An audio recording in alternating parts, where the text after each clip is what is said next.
All right, first of all, we have to send our condolences to our friend Turtle Boy. He had a great week last week, as we know, broke a couple of huge stories, national stories. I mean, it was his finest work. We talked to him yesterday, and he advanced the story. By the way, I think he advanced the story about the UMass girls who were kicked out of school for taking a picture when he posted the photo of the UMass president, king of the hypocrites, Marty Meehan, who's kicking 18-year-old girls out of school for doing exactly what he did, take a picture without a mask. But we all know how ridiculous that is. We all know it's just more virtue signaling. If you follow Turtle Boy, if you read his blog, you know what good work he's done. But yesterday was a tough day, apparently. We're trying to get all the final numbers, and I personally want to just jump out ahead of this and say I blame the Dominion voting machines in Holden, but apparently our guy Turtle Boy took it on the chin, and he will not be sitting on the school committee in Holden. He ran, good fight. He did his best. I'm pretty sure it was a close, down to the wire election, but didn't happen this time. Can we get his raw reaction? I have not heard this yet. I just have it queued up, ready to go. I want to get his raw reaction. I want to see how disappointed he is. Last night, he went live to announce to his Turtle Riders there. Well, thank you. I gave it a shot. I left nothing. I left it all out there. It is what it is. Oh, God. Hold on. He's got to get him on. He's having a drink. Hold on. And let's be honest. Like, if I was just like, I urged people to vote for George and Barry. I did. I could have just said, just vote for me, bullet vote for me. And I probably, like, let's be honest, I probably could have gotten, like, Barry beat me by how many votes? Like 32. It doesn't matter. We both lost.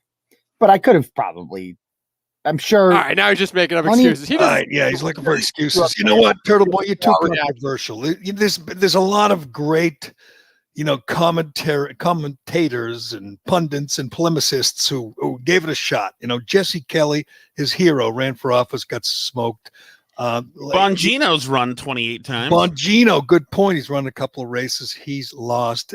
Now they're making millions. So, it probably worked out for the best. I know he really wanted to be on the school board, but he's more valuable sitting in his basement and blogging. He's more valuable breaking stories and keeping the powerfuls, keeping the feet to the fire. I bet if he made the school board a seat on the school board, Rachel Rollins and Monica Cannon Grant would have been thrilled, and Marty Meehan, because it would have meant less time, keeping them honest or exposing their various crimes. So he's going to get back to that, and that's good. But we send our I'm willing to fight for him. There's got to be fraud somewhere. There's fraud somewhere. We can fight for him. Do you think he's going to do that? You think he's going to appeal and he's going to, demand that they audit the election, and maybe he'll say the Dominion voting machines were switching votes from, what did he say, Wes? What's the guy's name? Switching votes from Barry. Barry. I'm sorry, Barry from Turtle Boy to Barry. I wouldn't be surprised. Election irregularities are rot. The system is rot with irregularities, but I don't think we're allowed to talk about that, Shattuck. I mean, we'll get taken down from YouTube. We can't. It could have been a ranked choice voting system there too, Jerry. Right. Details. But, you really, if you're the school committee, school board, you want him inside the tent pissing out. You don't want this guy, with the crosshairs on you from his desk with his moles and informants everywhere. Right. They should have done whatever they could to accommodate him. Get him in there, slap him in the back, try to, opioid him.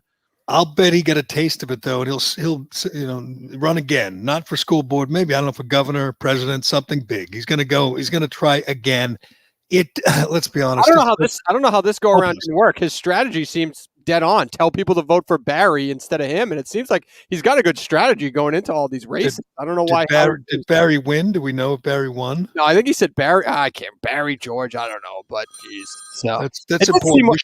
We should do a whole show on the Holden School Board. I think it's important. But it's too bad. But let's be honest. People always ask me that and say, you should run. What? It's Massachusetts. I wouldn't get like 8% of the vote. You see the kind of lunatics they elect. Ayanna Pressley. I mean, actually, Jerry, your primary opponent lives right next to you. You can't. Hillier lives right in Charlestown. you can't be too extreme in Massachusetts. You could literally be a socialist. I mean, you could literally be Ayanna Pressley. You can lie. You can, call the cops murderers. You can lie about a poor girl who committed suicide. There's no limit as long as you're a left-wing radical. They're okay with that. There's no chance.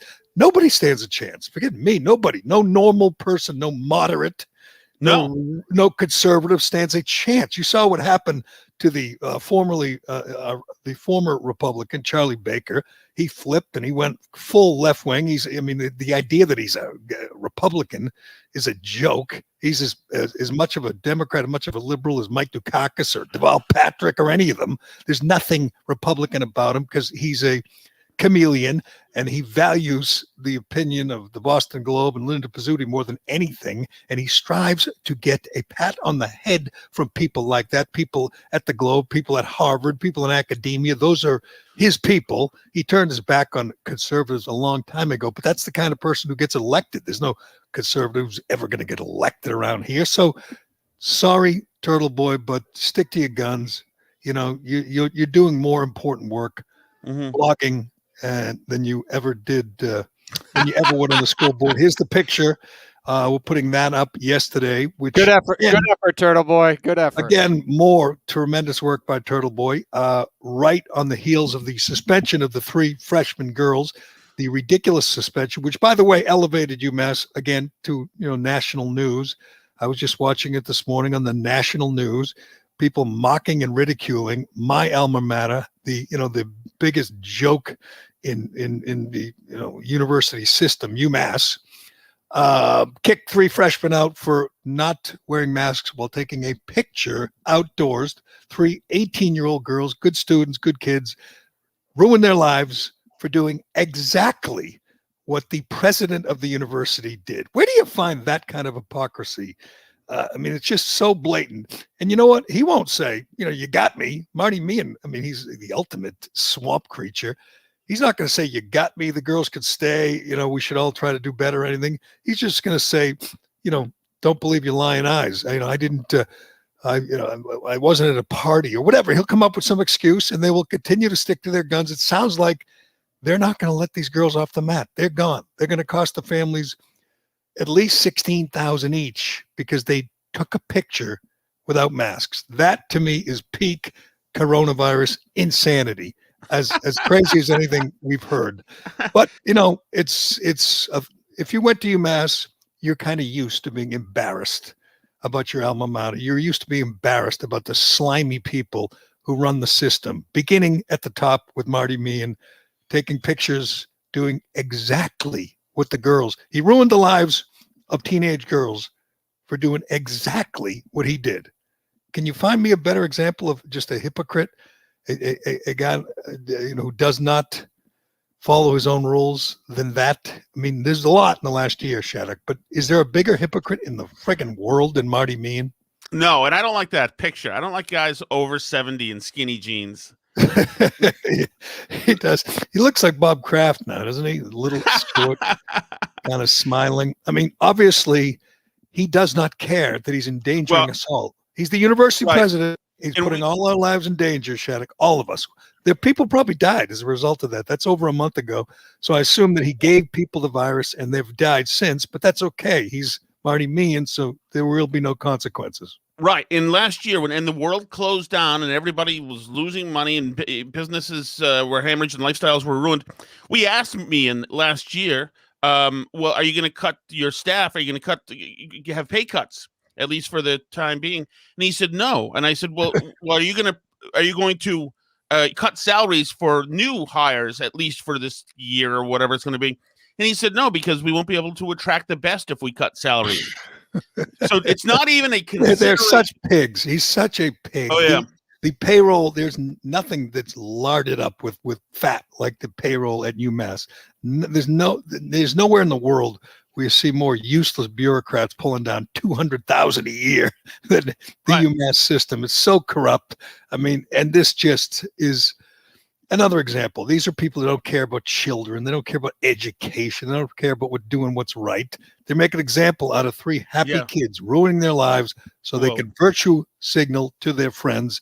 Let me guess. The Boston Globe editorial page will say, "Well, rules are rules. You got to follow the rules. The girls broke the rules. You got to pay a price." With every single one of the people working there and writing for them does the same thing. Goes outside, takes the I'd have mask to go off. back. I'd have to go back to last week, but it seems like the Boston Globe has the finger on the pulse because I don't think they've even written really about the UMass issue. Whereas it's a national story on television, but I don't think the Boston Globe. But they don't. I mean, they wouldn't write them. Yeah.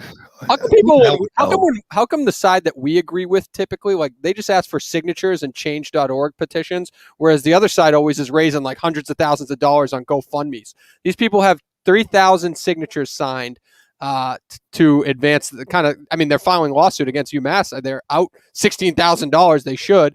Inequitable punishments given out by UMass Amherst administration. It's a Change.org petition. They've got 3,000. I'm rooting for these families. I'm rooting for these families to ruin UMass, to ruin Marty Meehan, because this is disgusting.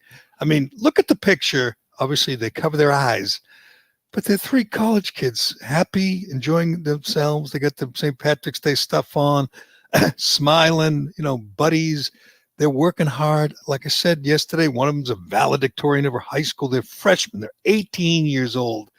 And what the university does when they see that picture, when some rat sends it to them, is let's go ruin the lives of these 3 children. I mean, 3 teenagers. It's just disgusting. I'm so ashamed. And we all should be. Everyone in this state should be ashamed of our university. You know why? Because they're not going to just say, you know what, this doesn't make any sense. This violates the spirit of the law, even though not the letter of the law, whatever. They will double down. They'll ruin these girls' lives. And Marty Meehan will sit there and say, I don't have to follow the rules. By the way, he's an old guy. He's vulnerable. He could actually die if he got the virus. These kids won't. They don't even know it if they get the virus. It's just so stupid. Well, also, Dave just mentioned inequitable. I mean, I've heard, Jerry, you probably haven't heard this, that women make 72 cents for every dollar that men make. I mean, what are they doing to these girls, to their outcomes in the future? Their ability to succeed and to make a living has been damaged now. So come on. Question. And as we mentioned yesterday, one of the fathers mentioned it's just not equitable. This isn't equity. So call them out, use their own stupid buzzword and say, I don't know what the university's doing. It's just not equitable. And there'll be they don't care about any, like people going outside without masks. They don't care about that. They know it doesn't affect anyone. That's the real insane part. They didn't cheat on a test. They didn't drive drunk. They didn't throw something out the window and do some crazy thing at school. They didn't do anything. I mean, I've been there. They didn't help people win a national championship, though, did they? So if they won a national championship, maybe it would have been different if they're on a team. So suddenly they care about sports, and they see. It is amazing the things you can do in college and face no consequences. I mean, if they should just say we took the mask off so we could smoke a joint. Right. Oh, okay. That's okay. We were smoking some crack. Yeah, I would say that even on off pandemic years, that there is some risky behavior, especially at UMass, which is a well-deserved reputation for such things. I remember the first time I walked in the hallway, like at a dorm in UMass, and there were just people in the hallway smoking weed, drinking, and I'm looking around going, you're going to get in trouble. And I realized, a couple of days later, that's what you do. I mean, there's no rules. You can drink anywhere, smoke anywhere. I don't know if it's changed. There was a big controversy just before I got there because they banned kegs from the football games. People used to walk into the stadium carrying kegs, and they get rid of them. You could still bring, cans of beer or whatever, but you couldn't bring kegs. So in protest, a number of people didn't go in the game. They stayed in the parking lot with their kegs and had a good time. And there was some discussion. Should we go change that rule and let them bring kegs in again? They didn't, but that's how times have changed. Now, I don't think now you go outside and smile for a picture. And these vile people, just these awful people are making the decisions, say, here we go, girls. Your life is over. You're kicked out. And I don't think we'll ever know who did it, who ratted them out. But wouldn't you love to know? Wouldn't you love to know the kind of person who thinks that is dangerous behavior? I'm afraid, Jerry, my fear is that, like we were talking earlier, that it's some dude who looks at these co-eds and instead of saying, man, these are attractive classmates or whatever, says, you know what? Oh, my God, I have a chance now. I have a chance now to dime them out and be popular on Instagram for 10 seconds. Like, what is wrong with you people? What is your motivation here? See, I've never seen anything like it where people know that's not dangerous. They know there's no risk. They know it has nothing to do with the virus. They don't care. The culture that we have encouraged is just so sad when you think about it. There's nobody who looks at that and says, uh-oh, they're going to get someone sick or they're going to kill my grandmother. That's over. We're done with that. Grandmother's vaccinated. There's no threat. There's no danger. And yet we have people ratting out other people for what? For the satisfaction of ruining their lives? Is it some guy that, can't get a girl and he sees cute girls and says, I'm going to ruin them? And he did, by the way. He succeeded, encouraged by just rotten, awful people like Marty Meehan, the president of UMass, who wants to ruin their lives, even though he did exactly what they did. But whatever, we'll see. We'll see what goes. The parents are fighting back. They are doing all kinds of interviews. But you're also allowed to not have a mask on campus while you're eating, and while you're drinking stuff. So it's the semantics of the thing are freaking just ridiculous. But I see these girls using Title IX to fucking torpedo the school, and I look forward to it. This is likely the harshest example of it around the country, but I guarantee you this is happening everywhere on a smaller scale of, people had invited somebody over to their dorm room. Think of like the freshman class who's coming in for their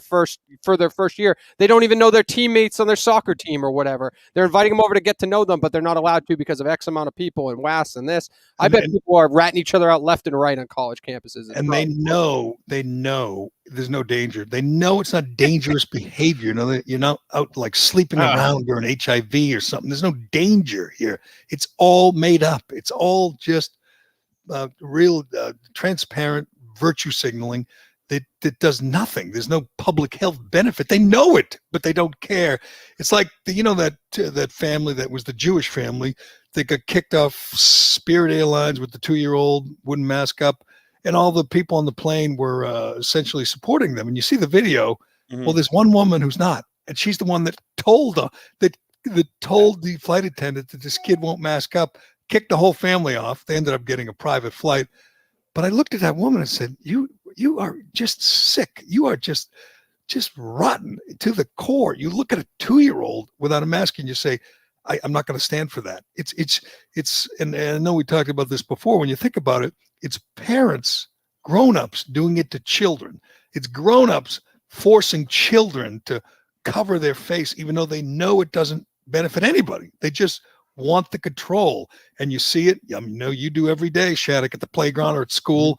Some parents insisting, or at softball, insisting children cover their breathing passages for their own, I guess for their own safety, not for the kids. Obviously, we know the kids are no danger. It's for them. Think how selfish adults have become in this situation when they look at a child and say, let's block that child's breathing passages so I will feel better. It sucks. So one of the things I do for softball is I coach first base. So when these girls get a hit, they sprint down to first base and they screw their masks up a lot when they do that. They already have to have a face covering and a helmet as batters. And so we're having to take a timeout at first base while they take their helmets off and try to redo their masks. And, that's the dictate. That's the rule that they have to. And they know it and they don't complain about it, which is even more heartbreaking that they're so compliant. Oh, that's sad. Yeah, but I mean that's the new rule. So we all wait there while they do that in an area where they're not at risk at all. It's heartbreaking why they're so compliant while you're sitting there in a mass outdoors and your wife is shaming you on your own podcast about it, for God's sake. It is heartbreaking. It is heartbreaking. And it is. And you wrote about it in your Substack, and it was a great piece on how it's taken the joy from these children who hit a single and run to first, and you're supposed to be able to see this room, this smile that lights up the world, and you can't because they're gagged with this cloth mask that some Karen in the stands is insisting they wear. It's madness, and as I say every day, history will laugh at us. History will look back and say, you did what to children? You did what?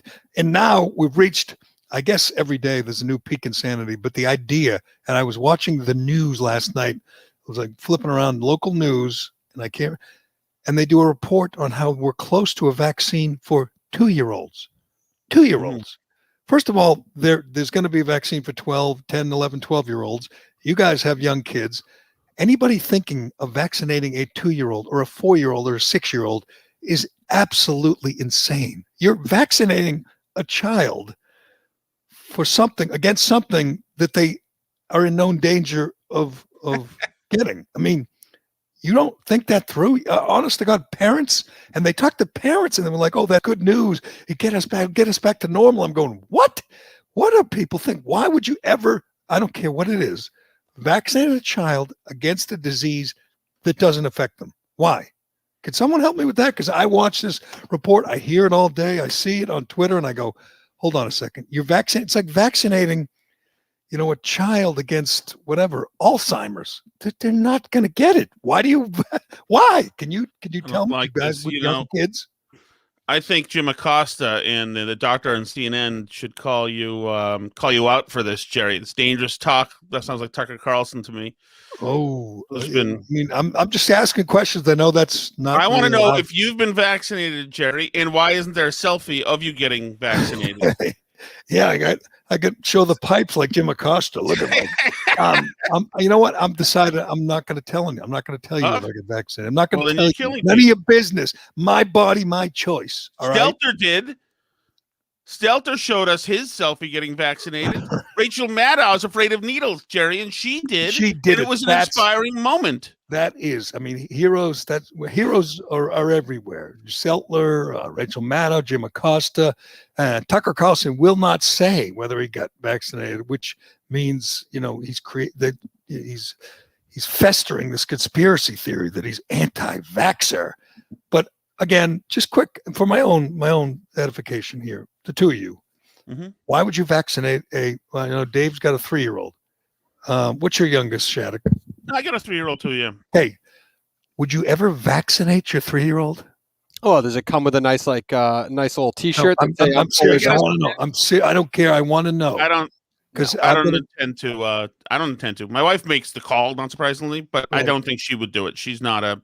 I'm not. Obviously, vaccinations are wonderful. They're miracles. God, thank you, Donald J. Trump. But I need an answer. Shattuck, you're pretty smart. Callahan, let him answer this one. But why would anyone vaccinate a 3-year-old? Why? Could you tell me? Could you help me? No, it's like no. A 3-year-old has a better chance of getting the bends. We're all cheap. I mean, we're all, at the end of the day, we're all sheep like me for the most part. If the what is it, National Association of Pediatricians or whatever tells my pediatrician that my kid should do it, I'm going to do it. That's how. Okay, I understand you're going to do it. Yeah. Question for you, Dave. Why? It's a great question. Because they told me. Why would you? They told them to. I personally don't know why you'd vaccinate a 10 or a 12-year-old or an 18 or 19-year-old. I'm going to go full Joe Rogan here, who, by the way, backed off. But a fit 20-year-old, healthy, thin, why would he do it? Because I'm genuinely confused. They're miracles. They've saved already. Trump's vaccines have saved hundreds of thousands of elderly people, obese people. They've saved lives, hundreds of thousands of lives. I don't understand why anyone would take a needle and stick this, this substance in the body of a young child who would never get the virus, let alone die or be hospitalized. Right. So why would you want a needle in your child's arm unnecessarily? Tom Shattuck, Dave couldn't answer that, so please help me. No, you wouldn't. It's like giving the kid like the antidote to a rattlesnake bite when he hasn't been bitten. Doesn't make any sense. I think it's unnecessary. And my wife wouldn't. And then that's one of the reasons why we'll probably be homeschooling again, because they're going to have all these conditions if you're going to go into the public schools. And it is amazing. It is amazing. There's absolutely no reason to get a child, say a 6-8-year-old, vaccinated. But if you don't, the kid can't go to school. That is some frightening, real Orwellian stuff, man. That you can't put your child in public school if they don't get a totally unnecessary shot of this substance that we really have no evidence of how it affects you long term. It saves your life if you're 75 or 80, and that's the important thing. If you're 5 or 7 or 10, it does nothing. It protects you from a disease that you're not going to get. And people are insisting you do it. And if you don't do it, they look at you like you're some kind of criminal. It's a scary time in this country. I'm just trying to understand things, Shattuck. That's what I'm doing. Gerry, there are grown men walking around with this "I've been vaccinated" stickers. Men. What the hell is this? Like, if you're a man and you have that as your avatar, the little "I've been vaccinated." I was disappointed they didn't give me one, to be honest with you. I was happy they let me keep the card so I can hang it up and put it on my wall and frame it and everything. But besides that, I wish I got a sticker. And I know it's coming where you can't fly unless you're vaccinated. You can, and maybe you can't go into stores or you can't go into restaurants unless you have your papers. Show me your papers before you come in. That to me should scare everyone. And oddly, the thing that's scariest of all is it doesn't scare everyone. It doesn't. They go, what's wrong with showing your papers? What's wrong with getting a 6-year-old vaccinated so they can go to first freaking grade? Oh, it's total insanity. By the way, I've never seen a bigger disconnect in the news, in cable news, and I know you've tracked this stuff too, Shattuck, but you watch the way, CNN, MSNBC cover the virus, cover the vaccine now. Obviously, most of their people are rooting for the virus. They're still rooting for the virus. They are just reveling in this pandemic, and they don't want it to end. Their guy, their patron saint, Fauci's on every day. He does 16 Sunday shows every week and repeats himself, and then 2 weeks later says something totally different, and they don't care. They still give him awards and worship him. What Tucker Carlson did to Fauci, and if you haven't seen it, I recommend you go back and check it out because it was just mind-blowing. He essentially indicted Fauci last night in the pandemic, said he had a role in the development and the spread of this virus. And you're going, what? I mean, I know he's a self-serving blowhard who's wrong about everything. I know normal people stopped listening to Fauci a long time ago. I know he doesn't care about children. He doesn't care about suicides and drug addiction and depression. He only cares about his little world and keeping the pandemic going. However, what Tucker did was make him essentially seem like a criminal who belongs in prison because, and if you didn't see it, the charge is that there was the U.S. was not allowed to send taxpayers. There was a law essentially against sending taxpayers' money to the Wuhan Institute. They came up with this waiver, this loophole, where they ended up sending money to the Wuhan Institute to conduct these experiments, these gain-of-function experiments where they created this virus that escaped from the lab. Without Fauci signing and pushing this waiver, they would not have funded the research and perhaps not created the virus. So essentially what Tucker said is that Fauci had a direct role in allowing these people in Wuhan to develop this virus, which escaped from the lab and killed millions of people. Do I have that? Did you see it? Yes, yeah, I did. And it's a notoriously unsafe facility, right? The Wuhan facility. It's known. Tucker said it was like a dentist's office. That's the level of what do they call it? The level of security was like a dentist office. Exactly. So in other words, the place is it's a quack factory. And Fauci greenlit the whole thing. He's also got business interests over there. All this stuff was like, it was Breitbart level stuff, and I thought it was more just like empty controversy. There's something to it. Fauci is absolutely entangled with these guys. A lot of the public health people in the U.S. are.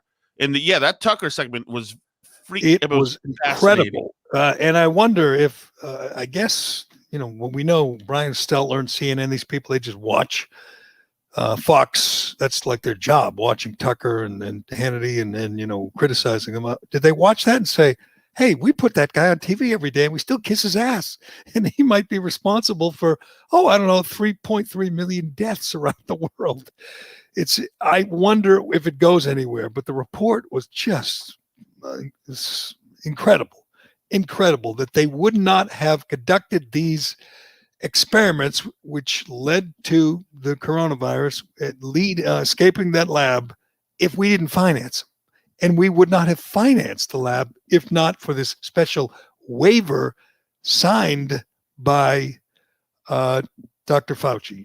Yeah, we'll see if it goes anywhere because it was eye-opening to say the least.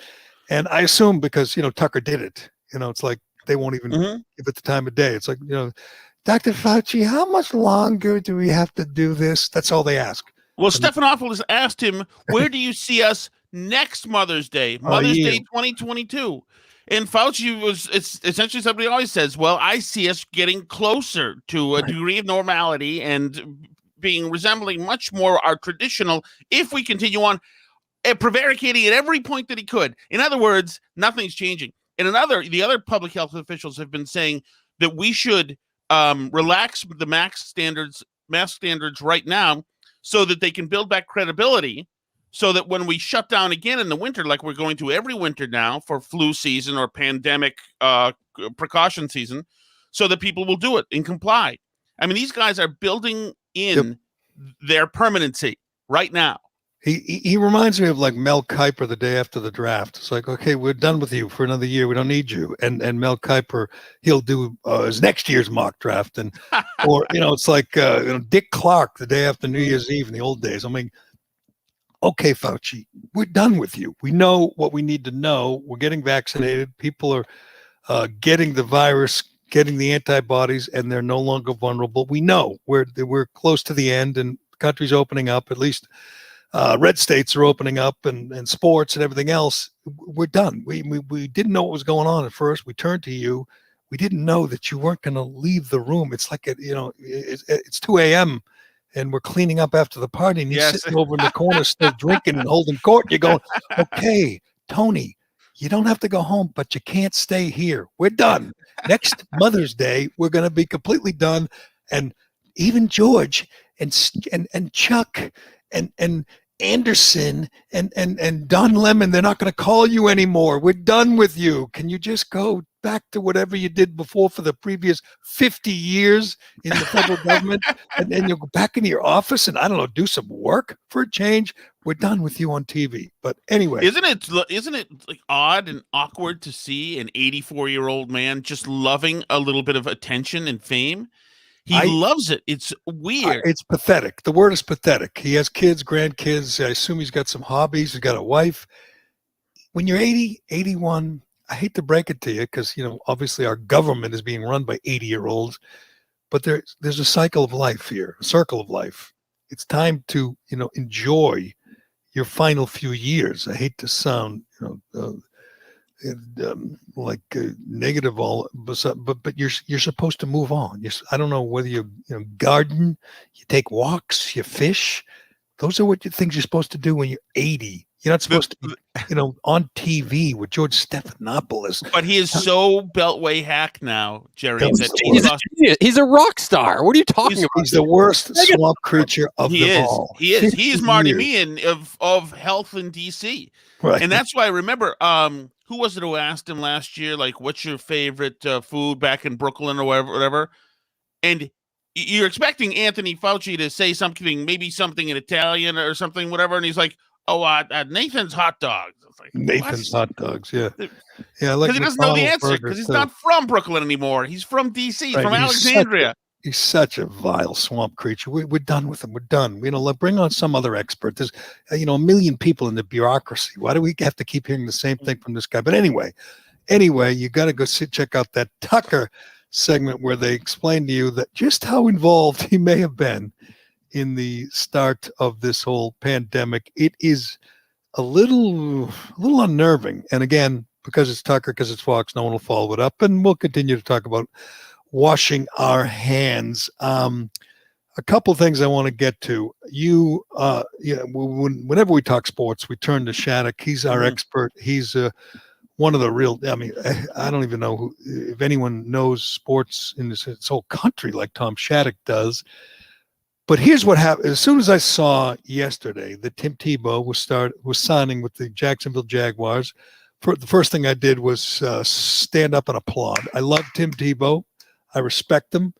He's doesn't mind getting, I don't say embarrassed, but humbled. He played baseball for years. He gave it a shot.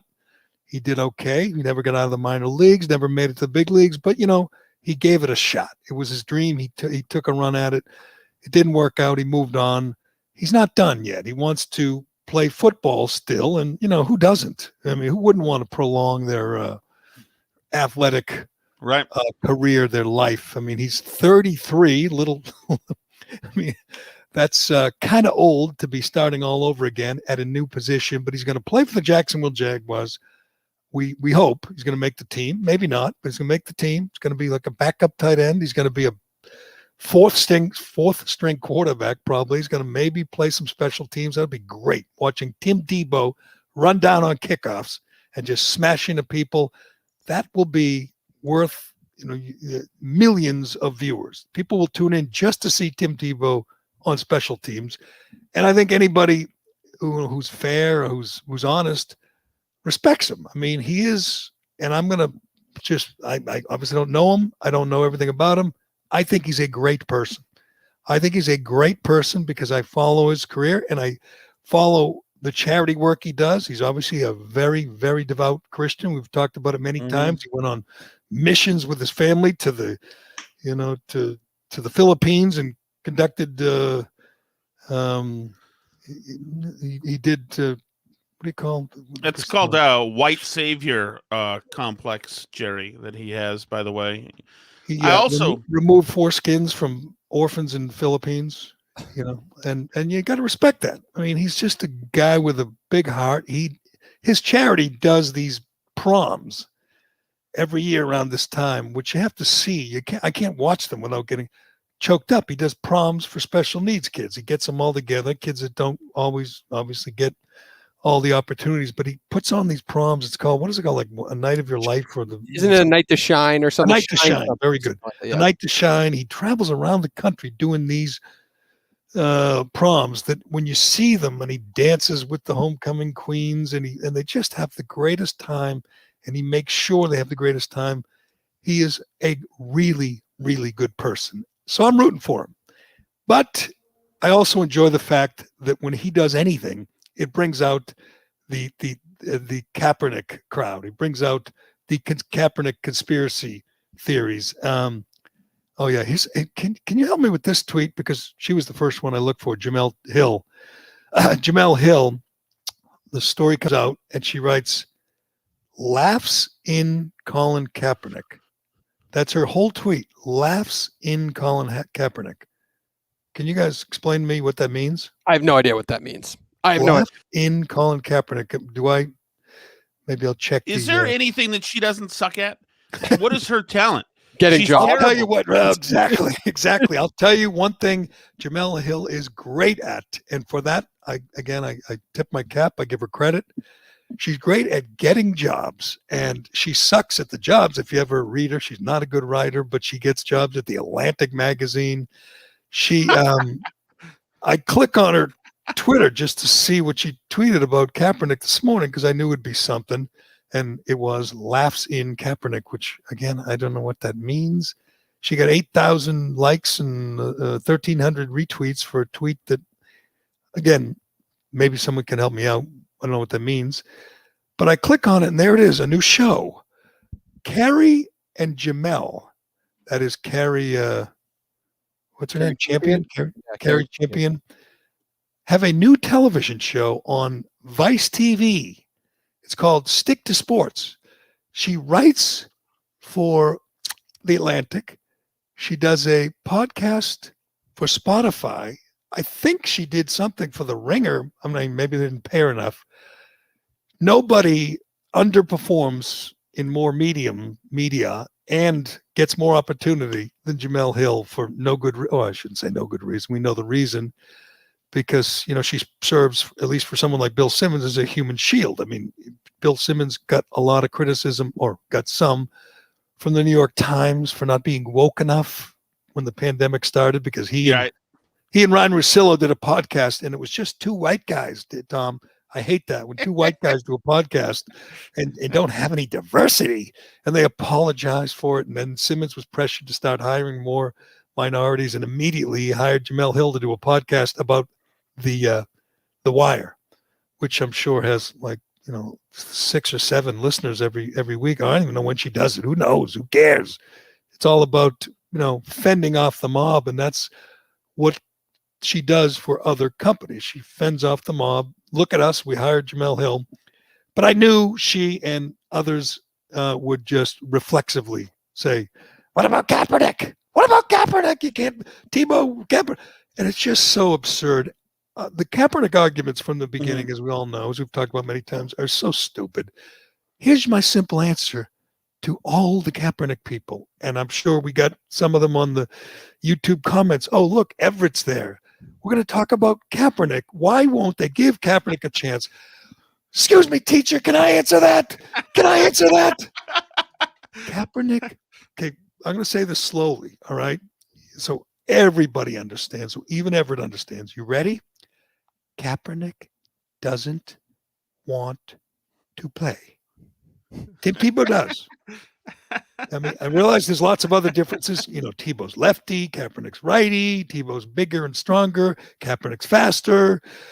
Lots of differences. Kaepernick hates this country. Tebow loves this country. Kaepernick doesn't care about underprivileged people or marginalized people. Tebow does. How long has it been since Kaepernick did his workout? Has it been 2 years now? I'd say, yeah, that's about right. 2 years. I think the smart strategy would be every 2 years, because you don't want to lose people like Jamel Hill. So keep them thinking you still want to play football every now and then, and hold events like that. That's a strong play. So maybe in the offseason this year, you should probably do that workout again, just in case. The Daily Caller's got a compilation of all the people tweeting. And what about Kaepernick? Kaepernick's better. Kaepernick went to a Super Bowl. Kaepernick you rarely see doesn't Tebow. want to play. Tebow does. Here's my deal for Colin Kaepernick. I've always said, he's not blackballed. They just don't want they don't want the headache, and who could blame them? They don't want the sideshow, which you get with Kaepernick. And B, there's one thing you require of your quarterbacks, that is complete devotion to the craft. You must be totally dedicated, as Tom Brady has proven time and time again. Manning proved it before that. You want to be a great quarterback, you live it and breathe it. You study film, you hold off-season workouts at the local high school. You totally immerse yourself in the job. This guy, he's too busy being a full-time martyr right now, but he didn't do it when he played. He's not totally dedicated to the job. You can't have that. Even if it's a backup quarterback, you can't have that. Jerry cites Brady and Manning like we're at a poor boys meeting or something. I'm going to add Mahomes because I'm a much better person than you, guarantee you, Mahomes is first one in, last one out, totally devoted. He's a great, great quarterback who's going to be, he's going to the Hall of Fame. He's going to win Super Bowls. He's spectacular. There's no way he's a part-time quarterback that, I'm busy today. I got to go to a march or a rally, or I got to go, got to support some cop killer, which is what Kaepernick does in his free time. But again, here's the deal. If you want to give Kaepernick a chance, and I know there are a lot of people that love him because, he hates this country, he hates cops, and they love that. A lot of people on the left, a lot of people in Jamel Hill's world, they love any athlete who hates America. They can relate to them because, life's been so tough for, this country's been so tough for Jamel Hill. No, hardly any opportunities. Kind of like, Michelle Obama, who we can get to. But here's the deal, Colin Kaepernick. I'm going to make you a deal. The NFL will allow you to come back. They'll even pay you. Not as much as you make as a martyr, but they'll pay you under 3 conditions. Ready? You got to play tight end, perhaps backup tight end, most likely backup, second string, third string tight end. You got to play special teams. You ready to run down on kickoffs, Colin Kaepernick? Bash your head into some other special teams maniac? You got to play for minimum wage. For I don't know, what's a minimum wage for a 33-year-old veteran? Probably $800,000 or $700,000 or something. You got to pay for minimum wage. You don't get paid, tens of millions of dollars like a starting quarterback, right? You don't get to play quarterback anymore. We don't want you as a quarterback. You and Tim Tebow, you're the same age. You both, had your moments. Those days are over. You're not a starting quarterback anymore. You want to be a tight end, backup tight end, special teams player, and you make minimum wage, and you totally commit yourself to football. You in, Colin? You in? Because, love to have you. You're obviously a great athlete. Maybe our special teams coach can coach you up, and you could be the next, Matthew Slater. You can run down on kickoffs and on punts and down them at the 1 yard line and go to Pro Bowls as a special teamer. Are you up for that, Colin Kaepernick? Because if you are, probably a dozen teams would give you a chance. But let me ask you this though, just to ask the question: do you think people in that locker room have a problem? I mean, if there was it wasn't just Jamel Hill. There was a lot of reaction to, does Tim Tebow deserve this chance? He's never played tight end before. Do you think people in the locker room are going to have a similar problem, and pretty much based on race, right? Based on white privilege, are they going to have a problem with him in the locker room? Well, I just explained to you how Kaepernick could have the same opportunity if he wanted to, but you may be right. See, I think when people get to know Tebow, they love him. He was good friends with Aaron Hernandez, a gang-banging murderer. And right. It's not like he's, throwing the religion in everyone's face at every turn. I just think he's a good-natured, likable guy who will, they'll be looking at him kind of funny when he shows up, kind of like the Mets minor leaguers, but they'll end up liking him and say, he's doing everything that's asked of him. And maybe he doesn't make the team. I mean, does anyone think he's automatic? You don't need the element of race, though. You don't need the element of race to go after Tebow. People hate him in the coasts and media, big media markets. People hate Tebow. People who never even watch college football one day hate him. The rating that Tebow gets from Planned Parenthood is very poor. And as a matter of fact, him cutting that commercial with his mother, that was unbelievable. That took balls. Yes, and that's what that prom you talk about every year. That to them, that's him shoving it in their faces. He's daring to say that those people deserve to be around. To them, that's horrific.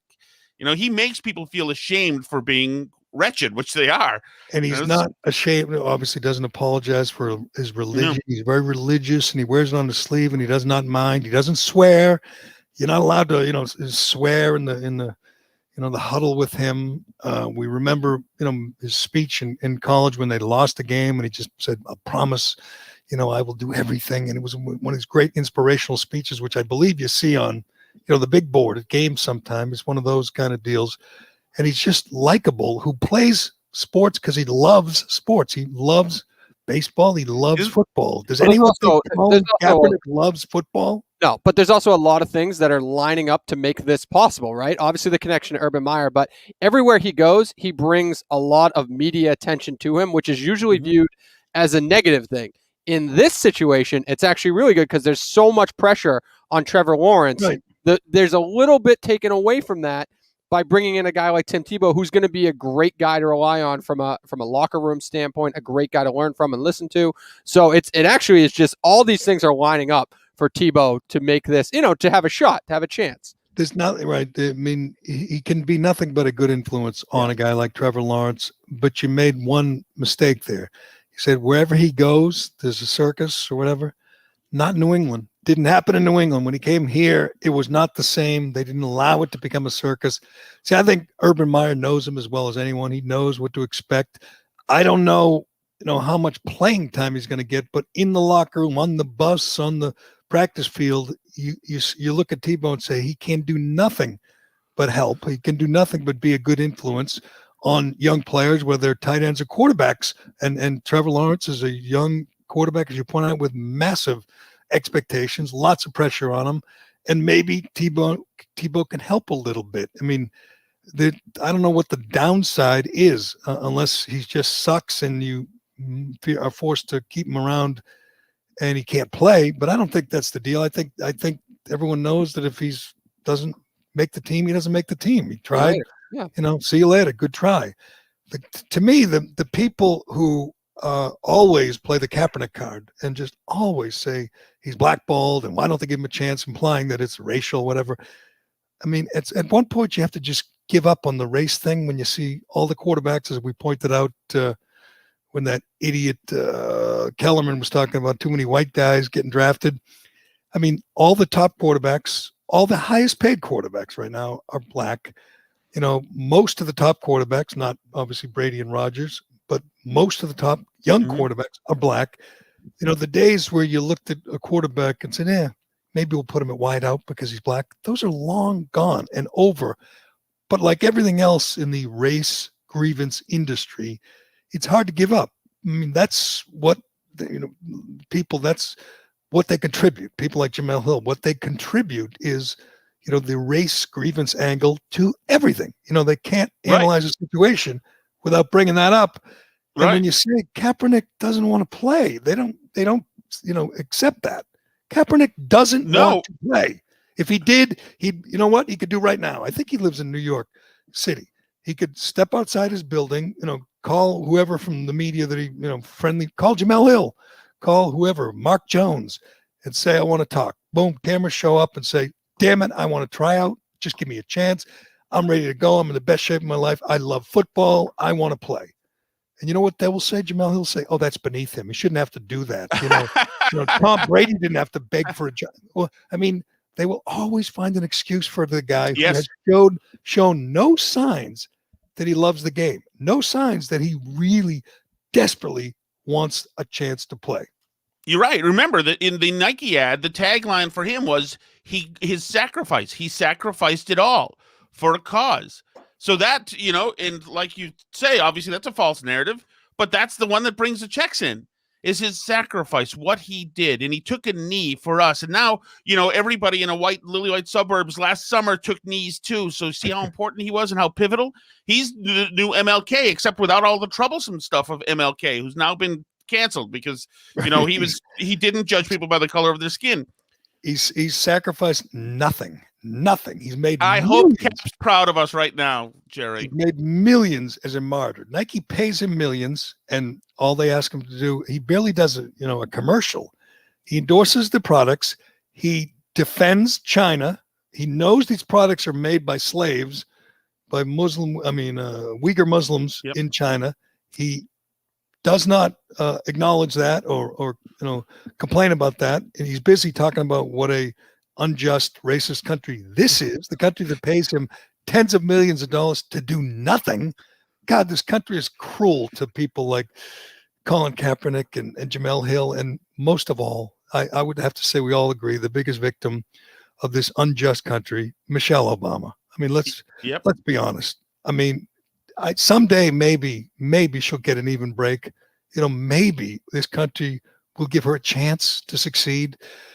But right now, we're still, a long way, as they say, Shattuck. We're a long way off from allowing someone she's only worth $135 million.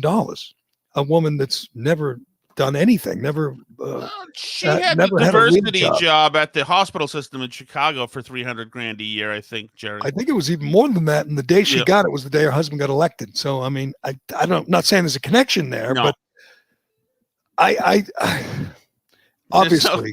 Obviously, there's nobody as spoiled and entitled as Michelle Obama.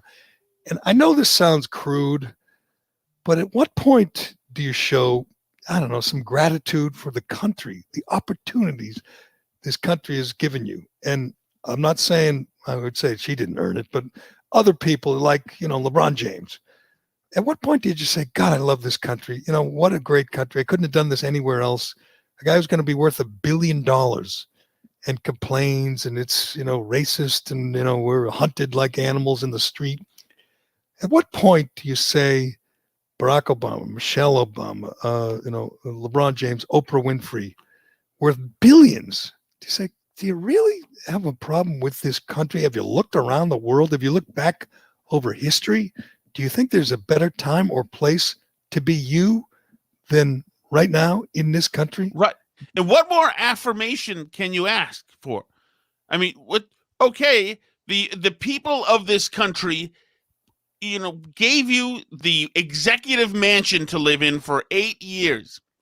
So much were they enthused and supportive of your cause and your life. And with Michelle, her mind and her style, she's incredibly stylish, etc.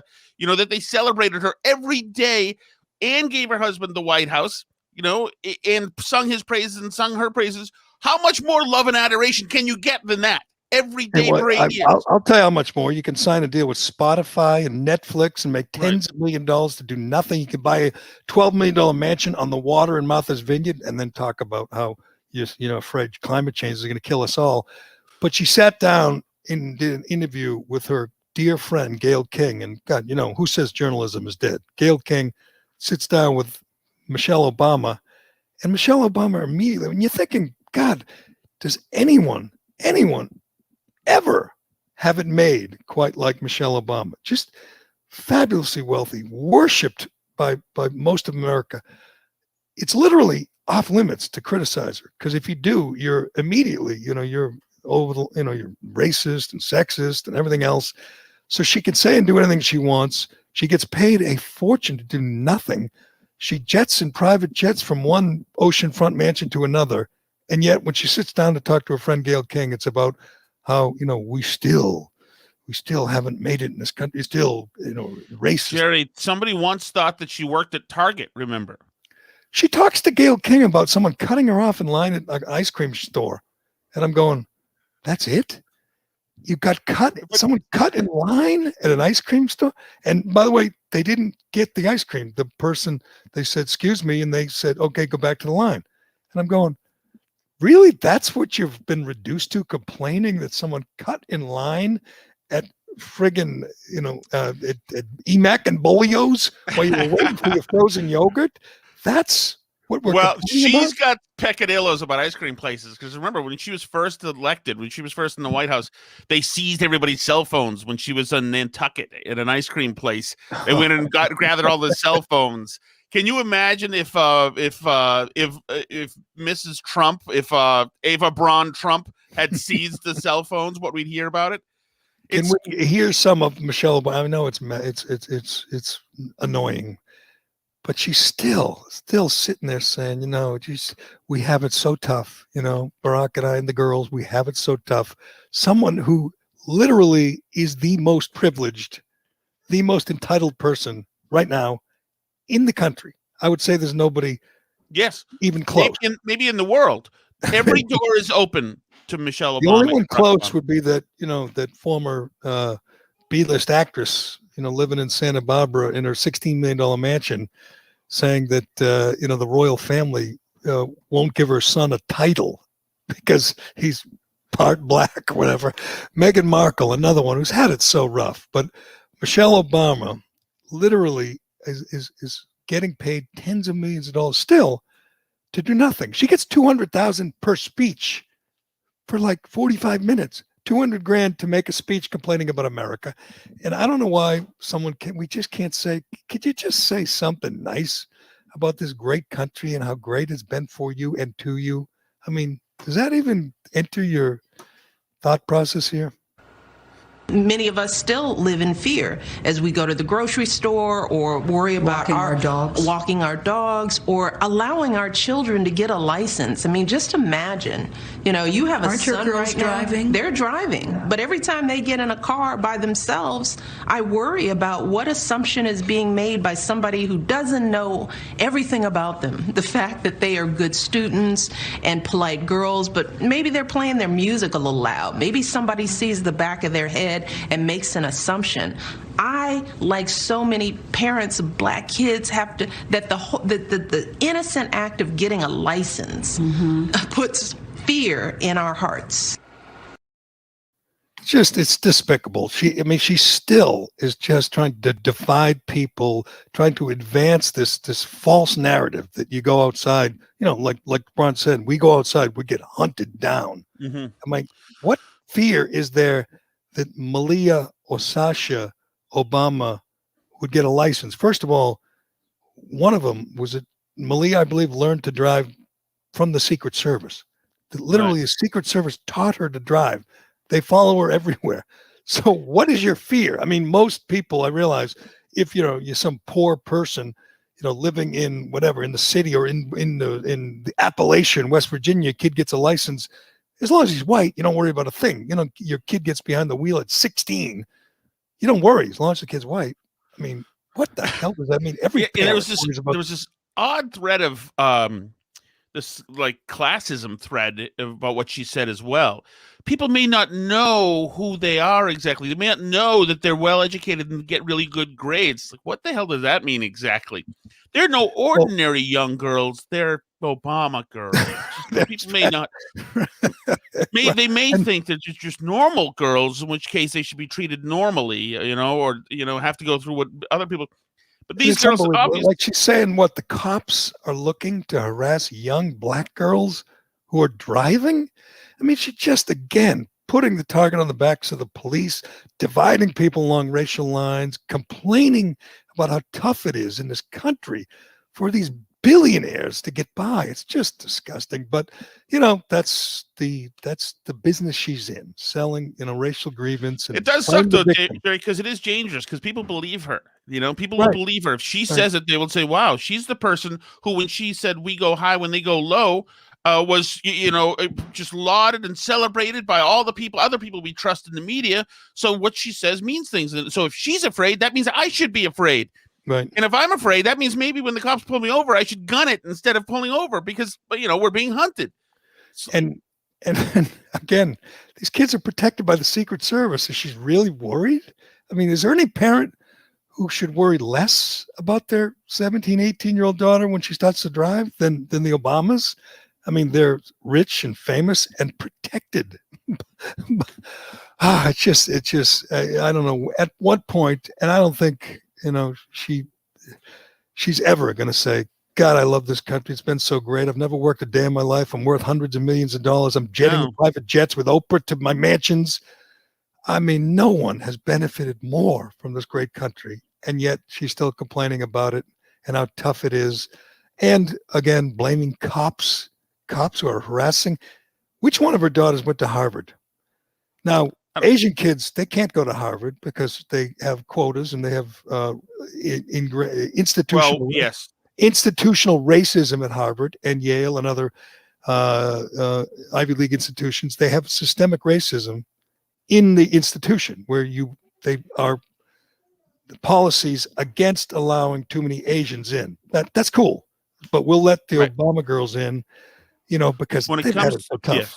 When it comes to education, Asians are white. When it comes to being victimized by white people, Asians are color. When it comes to being, actually, there's no other third crime because there's no black on Asian crime, Jerry. So we've covered the issue completely. I often wonder every day you see another example of some young black kid beating up an old Asian lady. That one yesterday where they beat up the 80-year-old and stole his money. It's so disturbing to watch. And I'm thinking, how often does this happen off camera? Because on camera, I've seen dozens of examples of people, mostly young black guys, beating up old Asian people for sport. And I'm saying, this is just the ones we see on camera. Yeah. What's happening off? I realize there are cameras everywhere in the city, but Jesus, we're seeing one disturbing video after another.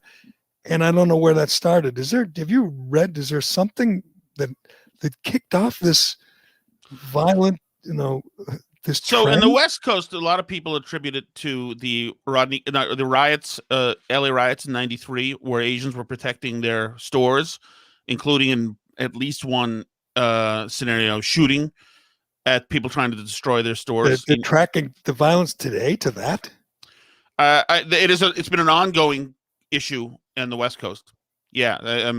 So as far as I don't know. I know that you've got Asians who live in their life. It's just differences in lifestyle amongst people.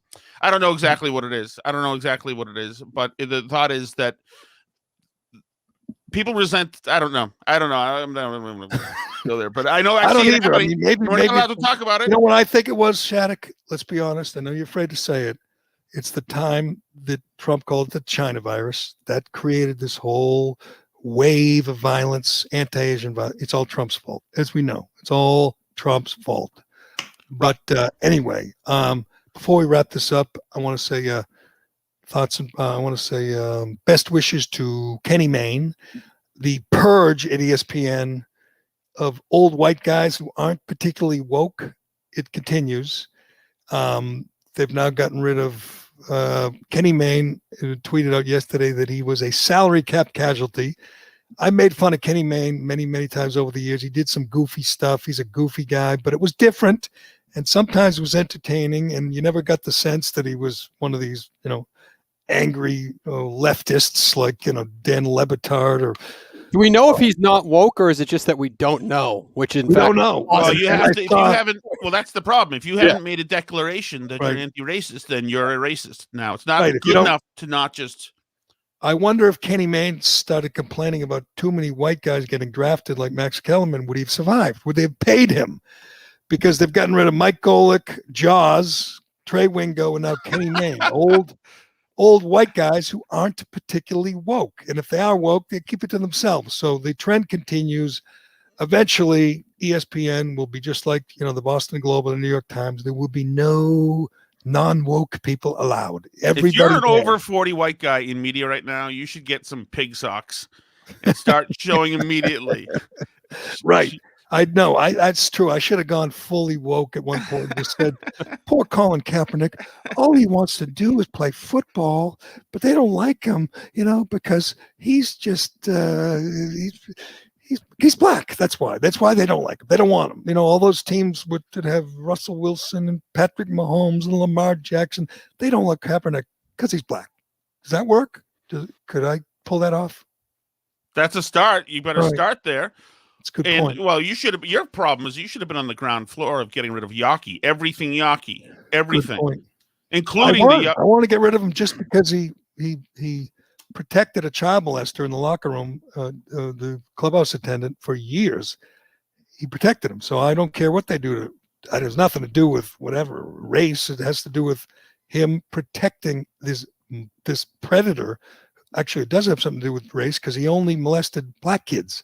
Fat boys and clubhouse attendants, he molested them, and the owner, I believe, knew it and looked the other way. That's what a lot of people did in those days. They, with priests, people say, "No, just keep it to yourself. Don't tell anyone what the priest did to you." It was that culture, but he allowed this clubhouse attendant to victimize many, many young black kids in Florida and Boston. It was disgusting. So I'm all for tearing Yaki's name down for that reason.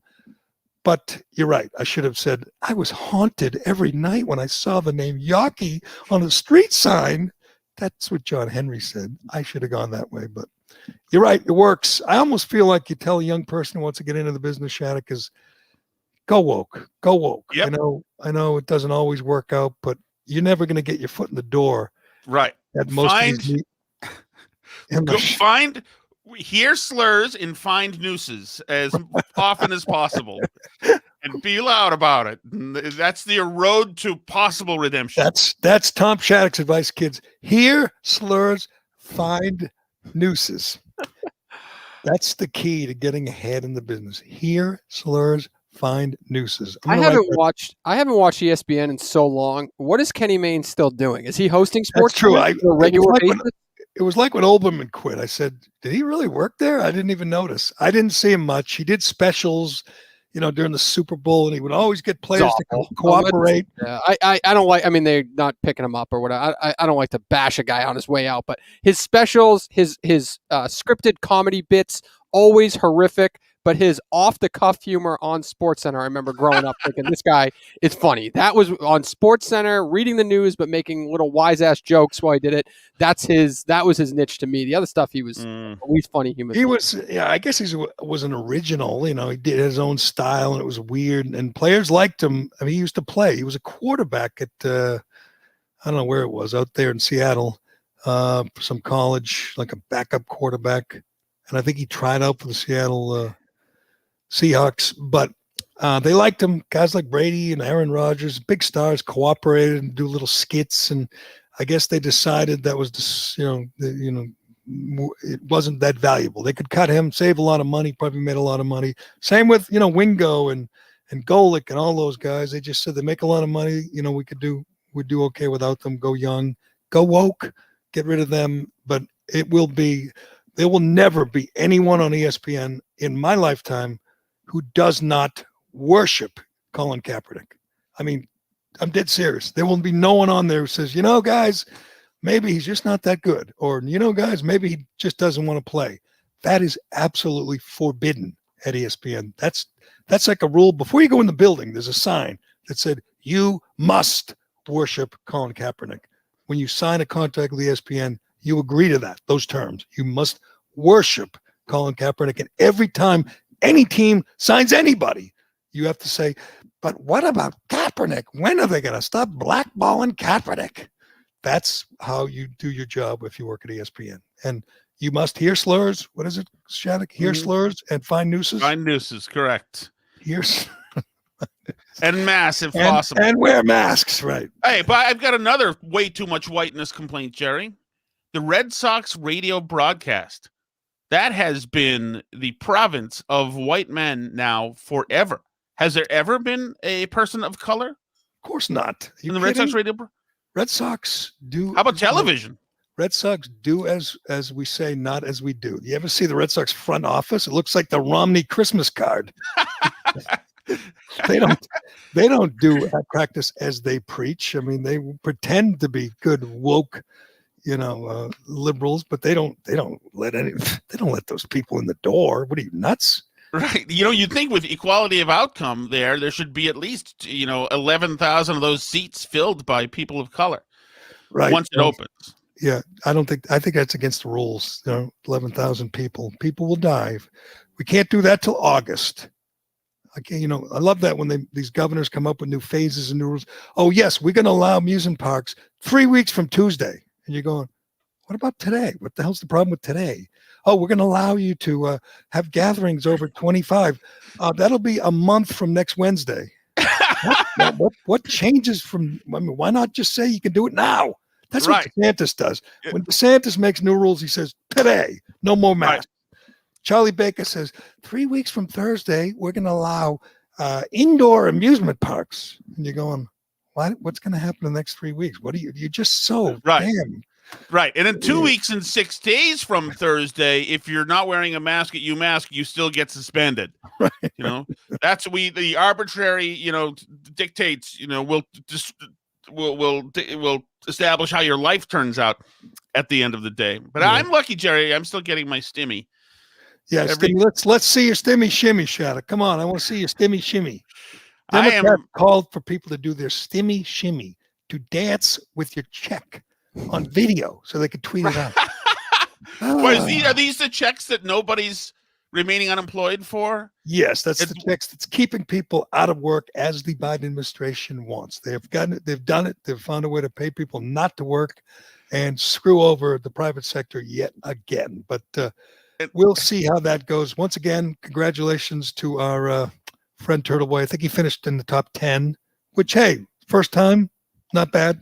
He will not be on the school board, which is good for all his fans. He'll be busy blogging and talking to us and doing his own thing. So, and I don't know if you saw it. I put the comment up on the screen on the YouTube live stream. He's not finished. He is. He has confirmed to the Gerry Callahan podcast that his life in politics is not over. There will be more Turtle Boy. He got the bug. He got the bug. He wants to compete again. Good. We'll see how that goes. Maybe he'll run for governor. Maybe he'll run for Senate, take on Liz Warren, who's promised to run again. She's going to be like 100 years old and still in the Senate and still, fighting her fight, doing her thing. But all right, Shattuck, that is Tom Shattuck from the Burn Barrel podcast. You can hear him and his lovely wife on that, and follow read his Substack at tomshattuck.substack.com, right? Yes, close enough.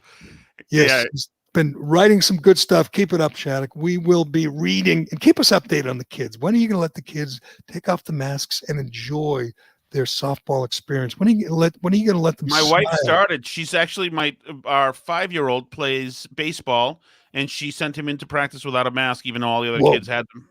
Yep, and nobody said anything. How many dead? 11 so far. Murderers. That's what you are, you Shaddocks. But all right, Shattuck, thanks, man. And thanks to DCU and Shea Concrete and Allied Paving. Thanks to everybody for listening and watching on YouTube. Anything else, Cullinane? Well, I can't. We can maybe go over it tomorrow. I have an extra 24 hours to figure out. I can't figure out the cancel culture vibe of. Damn, you're right. I never got to. I watched the Bob Baffert interview live. It was on Fox News yesterday morning, right after we were recorded. And I'm saying, what's he going to say? He got caught horse is drugged up. He's done it many times before. And Bob Baffert, who got caught drugging his horse that won the Kentucky Derby, said, "This is just cancel culture." I'm going, what? Good for him, Jerry. Good for him. Why not?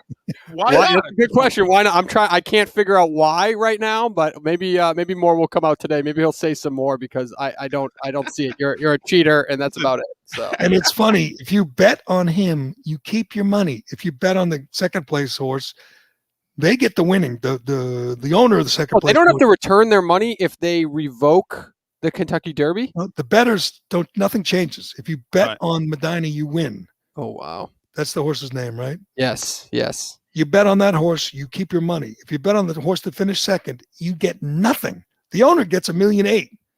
The owner of the second place horse, they get all the money that was going to go to Baffert, but the bettors get nothing. There's no way they can remedy it, which is going to kill. I wouldn't say kill because it's almost dead anyway. But the horse, this is not going to help the horse racing industry to think that these guys are cheating at the highest level.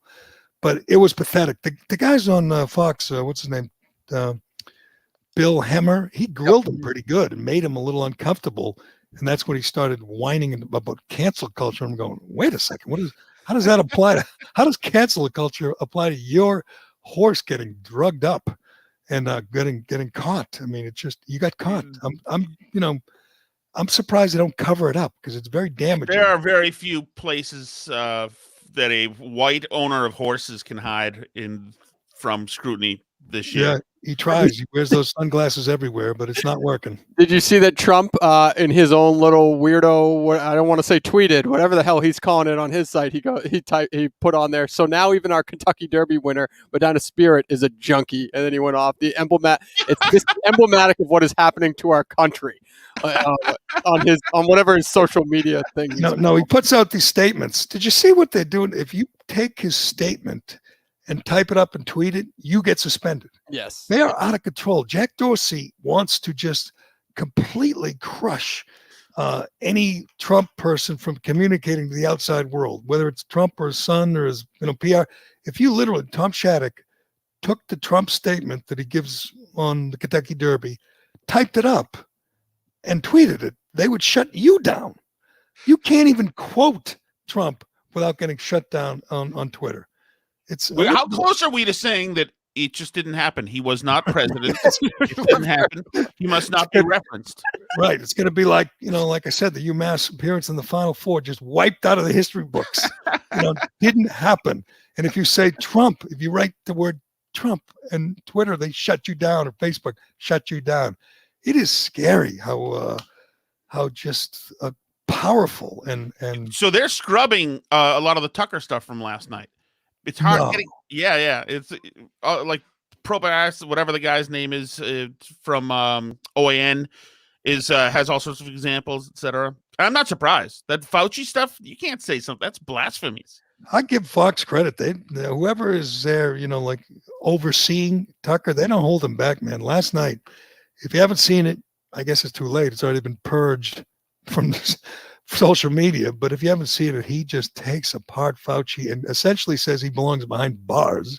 Yeah. He's a criminal. And it was just vicious. And it can go one of two ways. It can open up a whole new line of questioning for Fauci, or it could be an example where they just shut that down and wipe that off social media, and nobody brings it up again. Tell me, Dr. Fauci, how many times should I wash my hands today? Go back to that happy talk. What about next Mother's Day? What kind of psycho would ask a question like that? Will we be able to go to my mommy's house on Christmas and give her a kiss, Dr. Fauci? Imagine thinking that you get your orders from this hack. Like, I want to go see my mother, or I want to go to a game in a stadium. I wonder if Fauci will let me. Doctor, can I go to a game? I really like baseball. You think I could go to a baseball game? And people are going, yeah, he gave me permission. As long as I wear 2 masks and I don't sit too close, I can go. That 80-year-old bureaucrat said, I can go and do something. I'm so happy. What the hell is going wrong with people? It's insane. But that's worth watching, to see how social media giants handle that takedown of one of their guys, Right. Dr. Fauci. We will keep an eye on that. I'm sure we'll be talking about it more tomorrow and in the future. All right. That will do it for today. I'm Gerry Callahan. This is the Callahan Podcast, and we will talk to you again tomorrow.